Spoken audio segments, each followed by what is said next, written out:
Malnadu restaurant drugs party కేసులో eagle team దూకుడు పెంచింది. ముగ్గురు పబ్ యజమానులపై కేసులు నమోదు చేసింది ఈగల్ టీం. మల్నాడు రెస్టారెంట్ సూర్యతో ముగ్గురు పబ్ యజమానులకు సంబంధాలున్నట్లు గుర్తించారు. ఈ మేరకు పార్టీ పబ్ యజమానులకు నోటీసులు జారీ చేసినట్టు తెలుస్తోంది. అయితే వాక్కూర పబ్, బ్రాడ్వే పబ్, క్వాక్ యజమానులపైన కేసు నమోదైంది. ఈ పబ్లలో డ్రగ్స్ పార్టీ కోసం ప్రత్యేక ఏర్పాట్లు చేసినట్లు గుర్తించారు.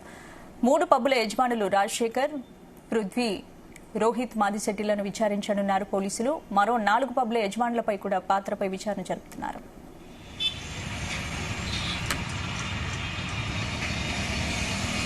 మల్నాడు రెస్టారెంట్ డ్రగ్స్ పార్టీ కేసులో ఈగల్ టీం దూకుడు పెంచింది. ముగ్గురు పబ్ యజమానులపై కేసులు నమోదు చేసినట్టు తెలుస్తోంది ఈగల్ టీం. ఇందుకు సంబంధించి పూర్తి అప్డేట్స్ మా క్రైమ్ బ్యూరో చీఫ్ రవితేజ అందిస్తారు. రవితేజ, మల్నాడు రెస్టారెంట్ డ్రగ్స్ కేసులో ఈగల్ టీం ఏ ఒక్క ఆధారం దొరికినా వదలకుండా, అది ఏ స్థాయిలో ఉన్నా సరే, అది ఎవరి పుత్రరత్నాలైనా సరే, ఎంత ఇన్ఫ్లుయెన్స్ ఉండి ఈ రెస్టారెంట్ నడుపుతున్నా సరే, ఎవరిని కూడా వదిలేదే లేదు అనే ఒక ఆలోచనతో ఈగల్ టీం ముందుకు దూసుకెళ్తా ఉంది.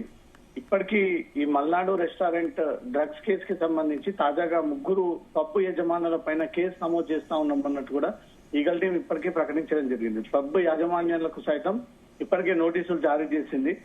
మల్నాడు రెస్టారెంట్ యజమాని సూర్యతో పాటు 3 యజమానులకు, పబ్ యజమానులకు సంబంధాలు ఉన్నాయి. ఈ పబ్ యజమానులతోటే ఈ డ్రగ్స్ దందా అనేది సాగింది. ఆ పబ్బులలో కూడా ఈ ఈవెంట్స్ సందర్భంగా డ్రగ్స్ సరఫరా జరిగింది అంటూ కూడా మరో 3 పబ్బు యజమానులతో గట్టి ఈ డ్రగ్స్ పార్టీలు నిర్వహించారన్నట్టుగా కూడా ఈగల్ టీం గుర్తించడం జరిగింది. ఈ పబ్ లో డ్రగ్స్ పార్టీ కోసం ప్రత్యేకమైనటువంటి సౌలతులు అక్కడ యజమానులు ఏర్పాటు చేశారు. వాక్కూర పబ్, బ్రాడ్వే పబ్, బ్రాడ్వే యజమానులపై కేసు నమోదు చేశామన్నట్టుగా కూడా ఈగల్ టీం ప్రకటించడం జరిగింది. Rajasekhar, Prithviraj Veeramachaneni, Broadway pub owner గా ఉన్నటువంటి రోహిత్ మడిశెట్టి, ఈ 3 పైన కేసులు నమోదు చేస్తా ఉన్నాము. ఈ 3 పబ్ల పైన కేసులు నమోదు చేస్తా ఉన్నాము.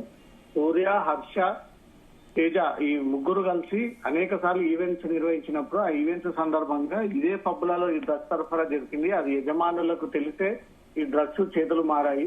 విదేశాల నుంచి కొకైన్, గాంజా లాంటివి తెప్పించి వీరు తీసుకుని ఈ పబ్ కేంద్రంగా అయితే పోలీసులకు దొరకలేమన్న ఆలోచనతోటి ఈ పబ్ కేంద్రంతో ఈ డ్రగ్స్ దందా నిర్వహించారన్నట్టు కూడా గుర్తించారు. ఆ 3 పబ్బులపై కూడా కేసు నమోదు చేయడం జరిగింది. ఈ 3 పబ్బుల యజమానులతో కలిసి డ్రగ్స్ పార్టీ నిర్వహించారు అనేక సందర్భాల్లో అంటూ కూడా ఈగల్ టీం విచారణలో వెలుగులోకి వచ్చింది.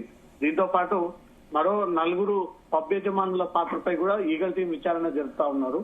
ఈ 3 యజమానులు ఆ డ్రగ్స్ కేంద్రంగా ఈ పబ్ రెస్టారెంట్ నడవడము, మరో 4 పబ్ కేంద్రంగా కూడా ఈ డ్రగ్స్ సరఫరా జరిగి ఉండవచ్చు అనే దాంతో కూడా పోలీసులు ఆ వివరాలను కూడా సేకరిస్తా ఉన్నారు. ఇప్పటికే 2 పోలీస్ అధికారుల కొడుకులు కూడా ఈ డ్రగ్స్ కేసులో ఇన్వాల్వ్ అయి ఉండడము, వారిని ఇప్పటికే అరెస్ట్ చేసి రిమాండ్ కి తరలించడము, వీరందరినీ కూడా మళ్ళీ కస్టడీలోకి తీసుకునేటువంటి ప్రయత్నం చేస్తా ఉన్నారు. కస్టడీలోకి తీసుకున్న తర్వాత ఇంకా చాలా డ్రగ్స్ లింకులు వెలుగులోకి వచ్చేటువంటి అవకాశం ఉంది.